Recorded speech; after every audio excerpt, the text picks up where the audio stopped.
Hi everyone. I just wanted to give a quick update on how the Lord is working in my life since my last testimony that I put up online.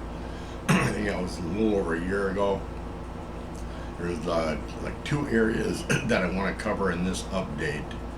Um, the first area is like waiting on the Lord. What I've learned about um, instead of acting on what I think is right, waiting on the Lord for direction. And the second area I'm going to cover is six areas that I feel like the Lord's performed some actual miracles in my life, and I kind of think they're it's it's faith building. Um, but the first area I want to cover is waiting on the Lord, and what happened shortly after I got more enthused or started my walk back with the Lord is I got really motivated. I wanted to go out and do stuff for the Lord. And my thought was, because I worked in nursing homes, okay, why don't I volunteer at a nursing home, and then I could start a Bible study group with the residents there. And so I was all pumped up and I found a facility. I went down, I interviewed with the activity director, interviewed with the administrator. Um, so I was just waiting on a call back, and 2 weeks went by, 3 weeks went by. I started getting a little irritated that, I was certainly qualified. And so to make a long story short, I just um, rationalized that maybe the Lord didn't want me to do that.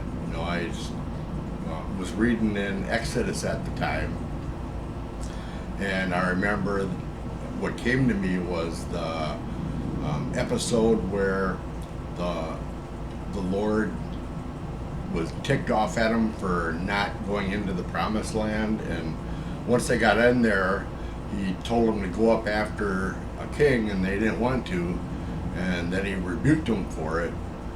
And then the Israelites decided that they were just going to go and do it on their own, and they got their butts kicked. And Joshua found out that the Lord didn't tell them to, so that's why they got their butts kicked. So I figured, I said, okay, I started praying. I started praising the Lord for if I put this out there. I said, Lord, if you want me to go do that, have them call me back. If you don't, then I'm gonna I'm gonna forget about that endeavor that I thought was the right thing to do. Well, they never called me back. So I figured, okay, that's Lord telling me that He's got something else planned. The second incident was I was listening to an online preacher, and they were out in California, and my son lives out in California, and they were talking about how they need all this help. They're doing all these great things.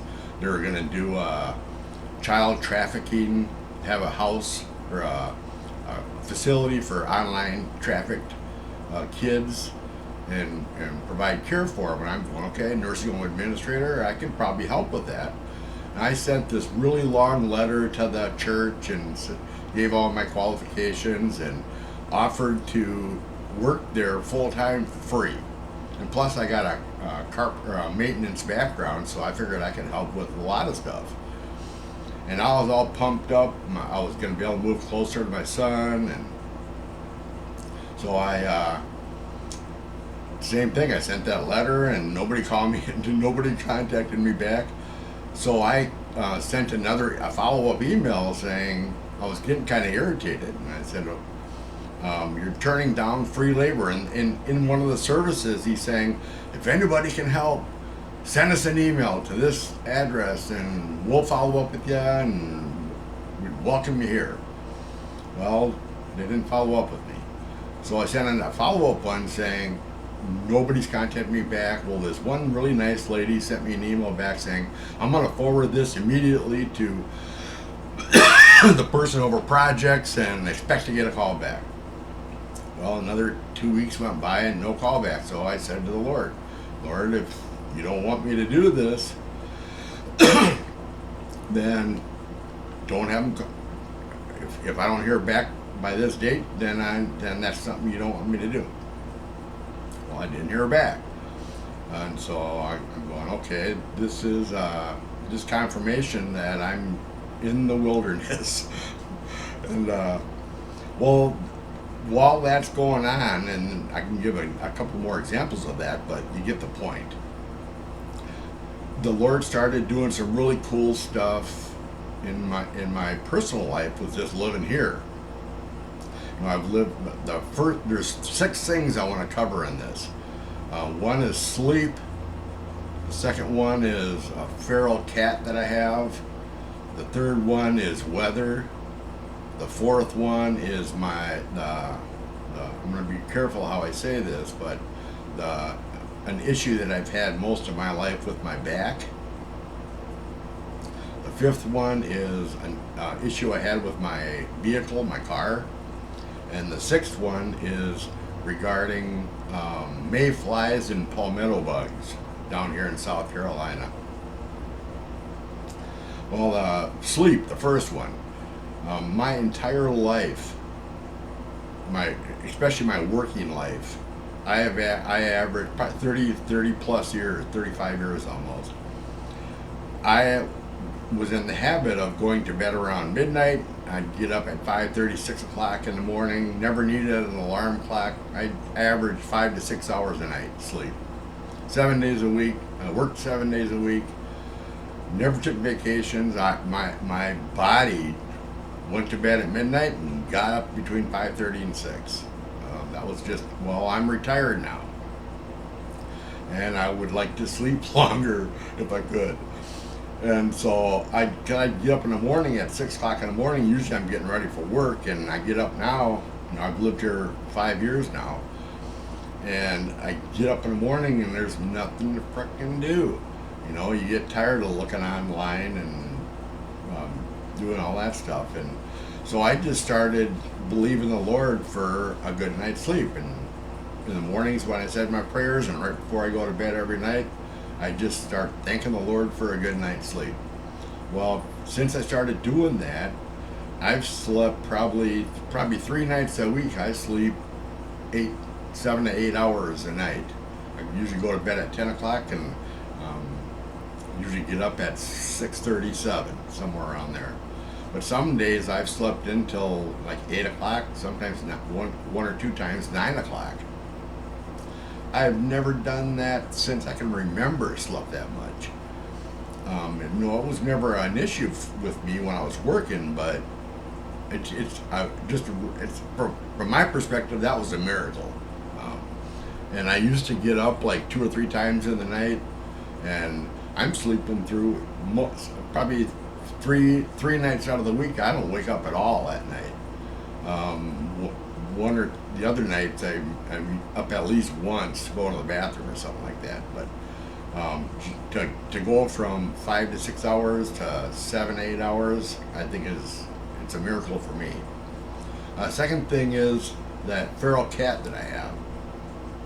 I think I may have shared that in one of the previous videos, but I took over watching some feral kittens, and over the years, those feral kittens turned into, I had at one time 11 cats here that I ended up calling animal control, and they came and got them all, and they fixed them all, and in South Carolina, in this area, you got to sign a contract to take them all back, so all 11 cats came back, all fixed.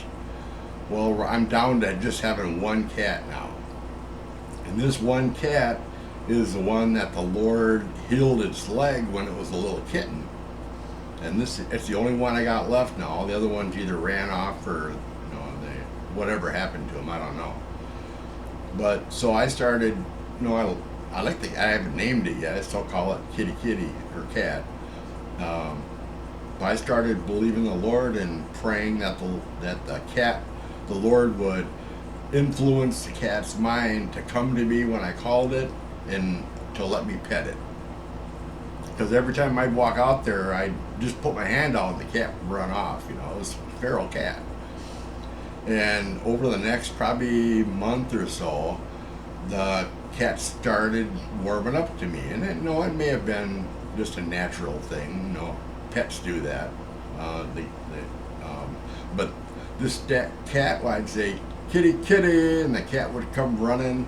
I'd still reach down and pet it, and it would run off. But probably over about a month, 2 months. Right now, when I go outside to feed the cat, I'm tripping over it because it's walking between my legs, and all it wants me to do is pet it. So be careful what you ask the Lord for. Third thing is weather. And this one is like really cool. In South Carolina, I live. I'm right on the coast in Beaufort, so it's we get pretty significant weather here during hurricane season, and sometimes in the winter too. But the house I live in is really old, and the roof leaks, and every time you get really bad weather, I get leaks in the house sometimes, and it's just not good. And so I started believing the Lord that what I pray every day is that the bad weather will go around me, and I'll still get occasional rain for my garden. And ever since I started believing for that, I've watched on my phone app for weather. I've watched really bad storms coming up from Florida or coming from the Gulf. I've watched them split and go around the Beaufort area. And I haven't had a really bad storm since I started believing for that. And of course, I share whenever something like this happens, I share my testimony with friends I hang out with and stuff like that. And my one buddy who I'm still working on, I'm not sure if I would love for all my friends to have a closer relationship with the Lord. But he even looks at the weather app, and him and I were watching it together, and he saw the one where the storm split and went around us. He's going, holy shit. So he started changing his wording to where he said, whenever we see one coming, he goes, oh, the worst is going to go around us. So that's one area for weather. The fourth area, and what I would certainly most significant to me is my back. I got in a motorcycle accident when I was like 17, wrapped around a telephone pole. Some lady sideswiped me. Anyways, when I got older, that started coming back at me, and I had to have a surgery on my lower spine. I had to have surgery to remove part of my spine that busted off and lodged itself in my spine. It lodged in my spine. I had to have that taken out. And back when I had that surgery, the specialist said that he showed me the picture. He said, your spine looks like it's going to get worse. And he said, don't be surprised if more pieces of that break off, this calcium buildup, break off, and you end up going through this again. So since then, when I do something stupid, that back pain would come back. And so probably 8 to 10 times over the last 30 years, I've had to have spinal injections. And while I'm here, I don't have central heat or air, so I got to put window AC units in. Well, I was taking one of the AC units out. This was just within the last year. During the last right before winter, a year ago, and I was taking the AC unit out, and I got to carry it out to my shed, and I took them apart and I cleaned them out and got them ready for the winter. Well, I decided that I would carry it from my sawhorses into the shed, and I pulled something. And the next day I woke up and it was bad. And I already had appointments or a doctor set up down here that would give me the injections. I've had 2 since I moved down here in this area. and I'm on a hydrocodone prescription. I take my prescription is for like one half of a hydrocodone twice a day. And when that happened, I woke up the next morning and I couldn't even walk. I mean, when that pain comes, it's there. The pain doesn't leave ever, and it's there all the time. And when you move around, it hurts worse. I have a hard time even getting in my car.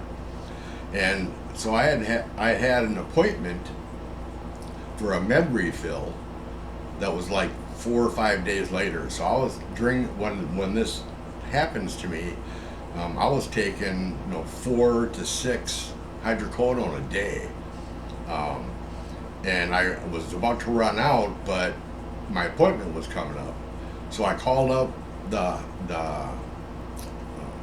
doctor's office and told him what happened, and I said, when I'm coming in for my refill, can I just get an injection right away? Oh, I'm sorry, Mr. Henshaw, we can't do that. You have to see the doctor before you can get your injection. And I'm going, there's no way I can make this. Because usually when I make an appointment, it's in a month before I can get a date for an appointment. And I didn't have enough hydrocodone. And I didn't think I could make it for the 5 days before my appointment for the med refill. And now I gotta wait another 30 days after that, and I'm going, so I said, Lord, in the name of Jesus, take this pain out of my back. And I'm telling you, it was within a day. I think it was when I woke up the next morning, that pain was completely gone. I went in for my med refill, told the doctor, I think the Lord healed my back. The pain just went. It's never done that before. I went 30, 40 days when this has happened before, and that pain just stayed there. I mean, I've had to have people drive me to my appointment because I couldn't drive. And that pain was gone the next day, and it has not come back since. So that was like a big deal to me, but there's no doubt in my mind the Lord healed my back. The fifth thing is my car. I went for a year and a half, 2 years ago. I went 6 months. My engine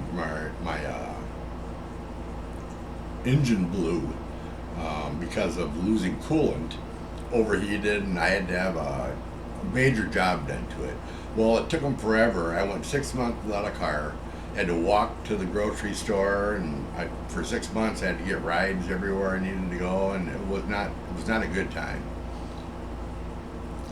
And then my AC unit went out, but fortunately I had auto insurance because I just bought the car, so the insurance covered both the AC and that motor repair that I had to have done. But the insurance I had was when I bought the car. It lasted for 2 years. Well, my insurance ran out right after the air conditioner. About 2 months later, the insurance dropped off. Well, so I get in my car probably about 2 months ago, and one of the service engine lights come on, and I looked up the issue, and it says it's some kind of switch. Well, I took it down to the auto shop, and they said it's some kind of switch on it that needs to be replaced, and it's going to cost about $500. Well, money doesn't come easy by me. I'm on a pretty tight budget, and so I didn't have the $500 to do that. Well, I prayed, and started believing for the Lord to. Every morning I prayed, "Thank you, Lord, for a good running car." Well, since I started doing that and turned that part over to the Lord, that light has not come back on. And it's been like 2 months since that light came on, and so I'm trusting the Lord. I don't know if I've never heard anybody talk about it, but the Lord can heal a car too, just like He can heal a person. And the last thing that I want to cover that the Lord's done for me is in South Carolina. There's two, and especially down here in Buford, there's two things that come up during the year. One, they call them down here mayflies, and they usually come out mid to end of May, and they seem to last through June. And the other thing is palmetto bugs. They're like a flying cockroach is what they are, but they're big. They're about this big when they're fully grown. Well, in this house, it's an old house. It's got lots of gaps, air gaps and stuff, and so my normal for 5 years normal behavior for May and June is I deal with those mayflies, and they'll during that time they'll swarm in my bathroom. In the morning, I have to wake up and vacuum up, thousands of them on my bathroom floor, and I'd wake up at night, and have to go to the bathroom barefoot and have to walk in there, and it just irritated the crap out of me. And the other thing is palmetto bugs. During the summertime, in spring and summer, they're like all over all over this part of South Carolina. And I would probably I have fly swatters in every room, and I'd probably kill anywhere between 5 and 10 a day. I'd wake up in the morning and they'd be on my path to the coffee machine, and they're usually laying upside down, not dead yet, but once they land on their back, they can't get up for some reason. But they'll fly around in the house. But so I was dealing with that every year. I've dealt with that, and so I said, okay. And I was reading again in Exodus, and the part of when the Lord was putting the things on Egypt, the curses on Egypt for not letting his people go. There's all those examples of the Lord would inflict those things on Egypt, but the land of Israel, like the locusts and stuff, they would eat up the Egyptian plants, but they wouldn't touch anything in Israel, the land of Israel. Same with like cattle and stuff. So I'm going, okay, well, the Lord, he can do it then, he can do it now too. So at one point, a couple years ago, when I first started getting back with the Lord, I learned about putting a bloodline around your house for protection. And so I started believing, okay, Lord, if you can do it in Israel, you can do it here. And so I started praying every day and thanking the Lord. Everything you ask the Lord for, I asked with thanksgiving, and thanking the Lord for for supporting the bloodline we put around the house, and for keeping what I say is keeping the critters outside the bloodline. Once I started believing that, the very next day I never saw another mayfly. And that was like this is the end of July. That was like probably the last week in May that I dealt with it for a couple days, and they were just starting. And so I started believing, and since I started praying that, I have not seen a mayfly in this house. And palmetto bugs, I was seeing 5 to 10 a day for the last 5 years. And since I started believing for that, I've seen probably 1 to 2 a week. And they're laying upside down, but I've not seen one in my bedroom. And that's where I get a lot of them, because of the hole I have in my ceiling from the rain leak. But out in my living room, when I'm sitting there watching TV and messing with a computer, I'd see 5, 6 a day running across the floor, and I'd take the fly swatter and go running after them and spray them with pest killer and all that kind of stuff. Well, that I've seen in the last month, I've probably seen 5 to 10, and no mayflies. So I thank the Lord for that. Well, praise the Lord for that. And that's kind of the update I have for what the Lord's been doing in my life since my last update. And I hope it encourages your faith. It has mine. And I'm looking forward to what the Lord has for me next. Bye.